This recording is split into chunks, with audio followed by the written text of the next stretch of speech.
Yeah, it's your boy Zente, and we here, y'all. We back with another video. I stay focused on my guts. Yeah, we spinning it, but getting it is a must. They gon' envy, ain't too many I can trust.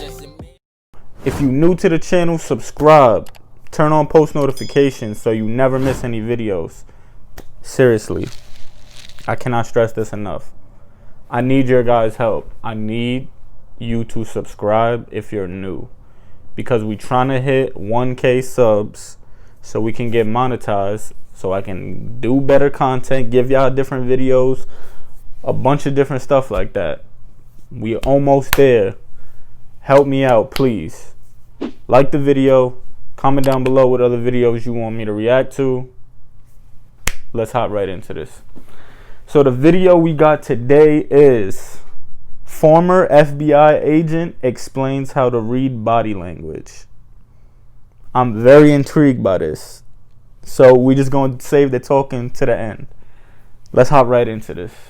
Nonverbals are anything that communicates but is not a word. The public knows them as body language. How we dress, how we walk, have meaning, and we use that to interpret what's in the mind of the person.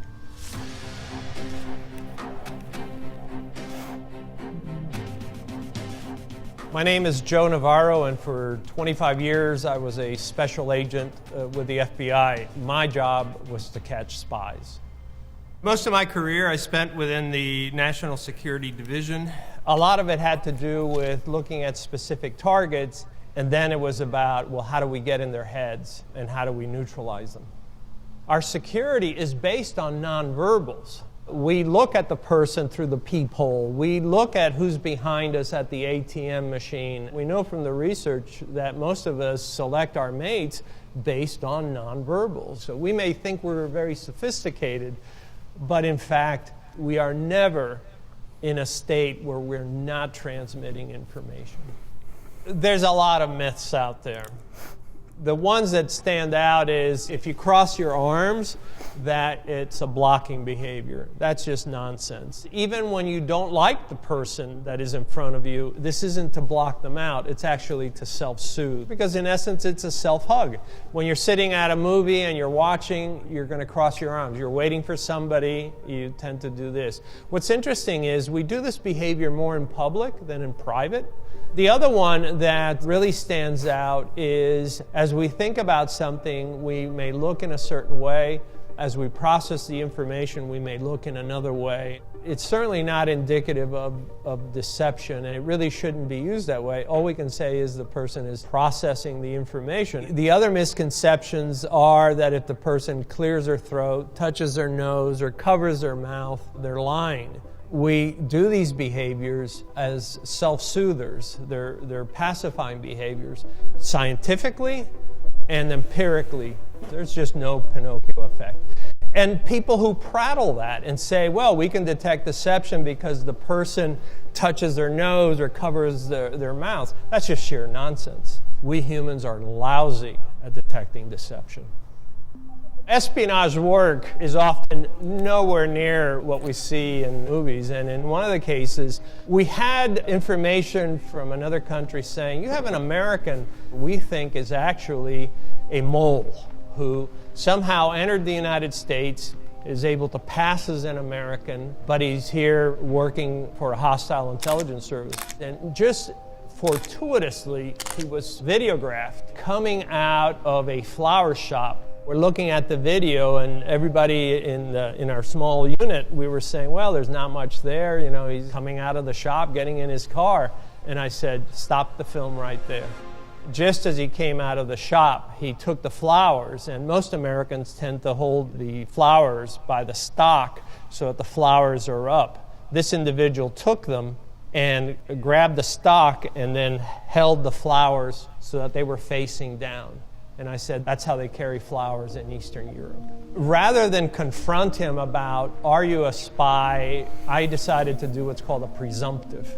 So as I sat there with him, I said, would you like to know how we know?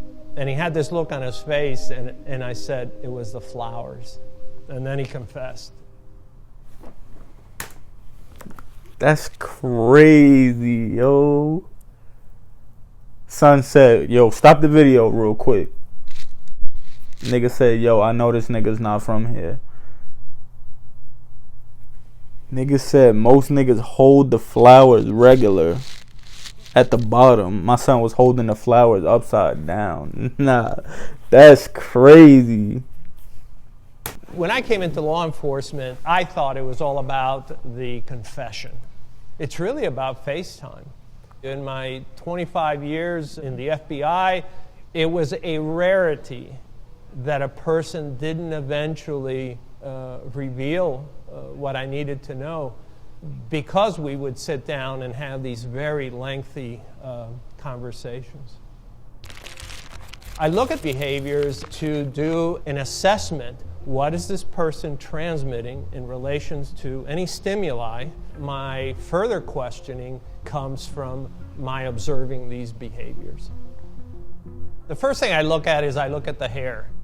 Does it look healthy? Does it look well-groomed? The forehead is very interesting because a lot of times we reveal stress.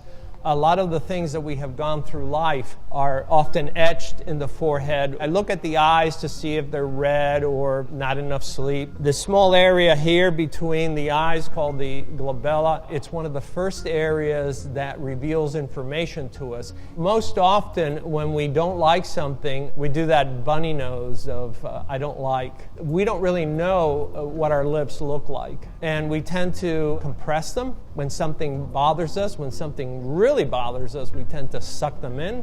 The mandibula, and look at the cheeks. We may do something like this. We'll rub our tongue against the inside of the cheek. But when we try to hide it, then it tells me that this person is trying to do some perception management. And if they are, I want to know why. At the neck, I want to see if there's any head tilt. Because head tilt, the person is more relaxed. The minute the head tilt goes away, there's usually some issue. I'm looking at the shoulders. You ask somebody a question and they don't know, both shoulders shoot up very quickly. And then I look at the hands. When something's troubling us, we tend to stiffen our fingers, interlace them, and almost like a teepee, we move our hands back and forth very slowly. This is to be differentiated from when we do the steeple, which we do in this position. When something's at issue, we tend to put our hands on our hips and we become very territorial. This is called arms akimbo. But look how it changes when we put our thumbs forward, and then it becomes one of more of I'm inquisitive. But I also look for any behaviors of ventilating, because men tend to ventilate at the neck, and we do at the very instant something bothers us. And then I look at the legs to see if there's any brushing of the legs with the hands, which is, again, to pacify. And then the feet. Do I see any behaviors such as wiggling of the feet, kicking of the feet? If I ask a question and all of a sudden the feet withdraw and are crossed, perhaps the person feels a little threatened by that question. So when we study nonverbals, it's not about making judgments. It's about assessing what is this person transmitting in that moment. It really is looking at an individual and saying, what are they transmitting? We're all transmitting at all times. We choose the clothes that we wear, how we groom ourselves, how we dress, but also how do we carry ourselves? Are we coming to the office on this particular day with a lot of energy, or are we coming in with a different sort of pace? And what we look for are differences in behavior down to the minutia of what is this individual's posture as they're walking down the street? Are they on the inside of the sidewalk, on the outside? Can we see his blink rate? Can we see how often he's looking at his watch? I know your blink rate is around eight times a minute, but you don't know that. You're not sitting there counting. All these things factor in because they're transmitting information. Now it's up to us to then use that information to say, okay, we need to marshal resources to be on that individual right now. Buddy said, I know your blink rate is 8 times a minute. That's crazy. So in most Western cultures, the first time people touch is when they shake hands. Touching becomes that important because we can always remember a time when we shook hands with someone and we didn't like that. It's also the first time when our bodies release these bonding chemicals that say, I like this person or I don't like this person. So handshaking is both necessary and essential in most cultures. All right.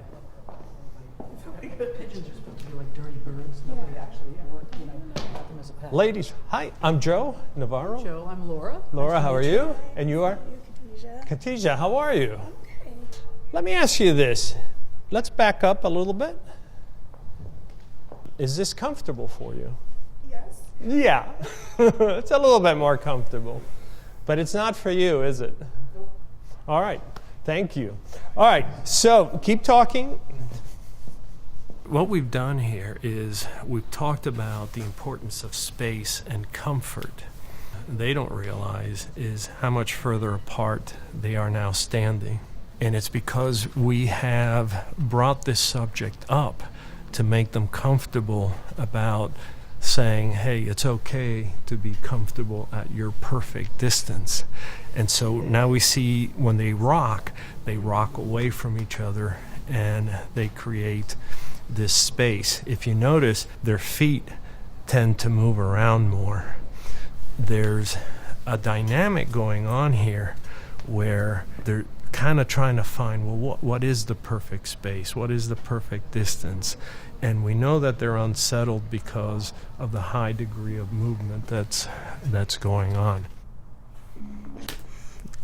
Yeah, I'm not gonna lie. I don't really like when I'm talking to somebody and they mad close. Like, bro, you don't have to be mad close to me. You could stand at a certain distance and I could still understand everything you're saying, look at you, all of that. You don't got to be that close.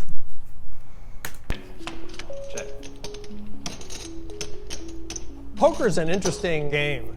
The similitudes of sitting across from a spy or sitting across from players, it's their reactions to a stimulus.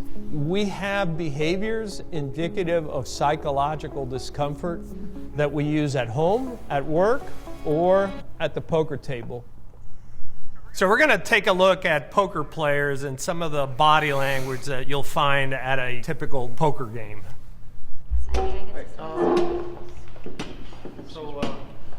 So we'll pause it right there. So one of the things that you first notice is that when a table is called, this is the first time many of them see each other. This is a great opportunity to be looking for behaviors indicative of discomfort. We're going to see the individual shifting in his chair. We're going to see one individual reaching over and grabbing his shoulder. The woman in this case, her shoulders are rather high. And this is a great opportunity, even before the game starts, to collect poker intelligence. All right, guys. Button is good. Button is good. Let's do So we'll stop right there. Look where their hands are at. Here we're looking at player number 2 and number 3, and we notice right away that their hands are on top of the cards. Some players will cage their cards. Some players will put their hands directly on top and press them down. And they may do that because the cards have now increased in value. Player number 1 tends to keep his hands very close to his body. Player number 4, she's actually withdrawn her hands from the table because when we like things, we tend to move our hands forward. When we don't like things, we tend to move the hands away. These guys are my cards. So as we look at player number 3, I'm often asked about players who shuffle their chips. What you're really doing is self-soothing, and this just helps you to make it through the game, and that's really all we're looking for. Oh, come on. Nice. Okay, so we'll stop right there. Player number 5 is sitting there, arms crossed. You don't see a lot of activity. That doesn't mean he's not transmitting a lot of information. On down the line, I want to see where those thumbs of his are, because he holds them very close when nothing's going on. But does that change as the game evolves? If you're looking at nonverbals, it's often useful to look at them at double the speed because all the nonverbals that are critical jump out at you as though it were a caricature. All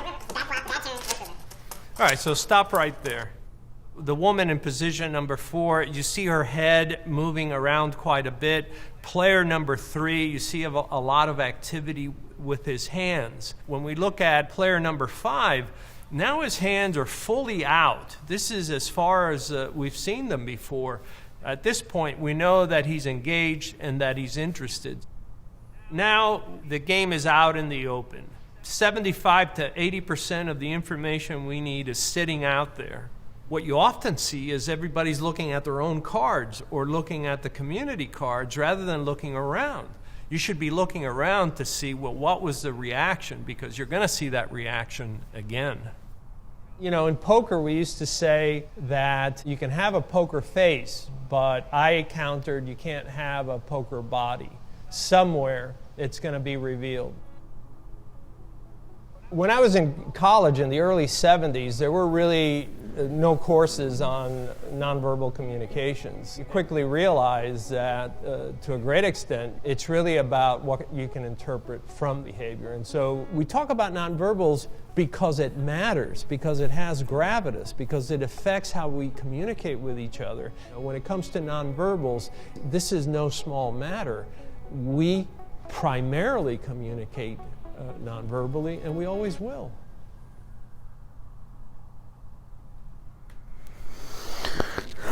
I'm not gonna lie, I kind of like that video a lot. I think I might start watching more stuff like this. That's the end of the video though. Alright, so I got a couple things to say. Like I said, I like that video because it's teaching you things about people's non-verbal movements and expressions and things like that. So, you know, if somebody's giving you bad energy or good energy, now you could start paying attention to things like that. But the reason I don't like that is because now I wonder if people are looking at me looking for the things that I do.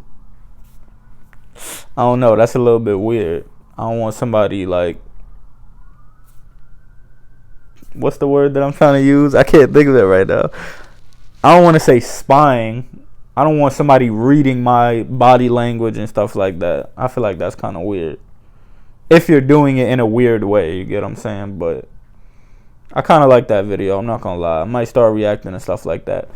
Drop down in the comments if you want me to react to these type of videos, because I definitely will.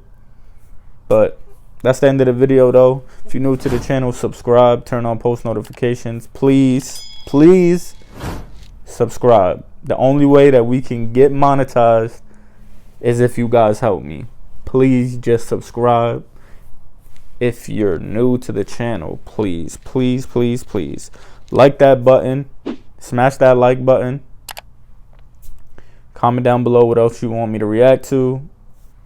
It's your boy Zente. Catch you in the next vid. Shout out 808 Mellow. Whoa.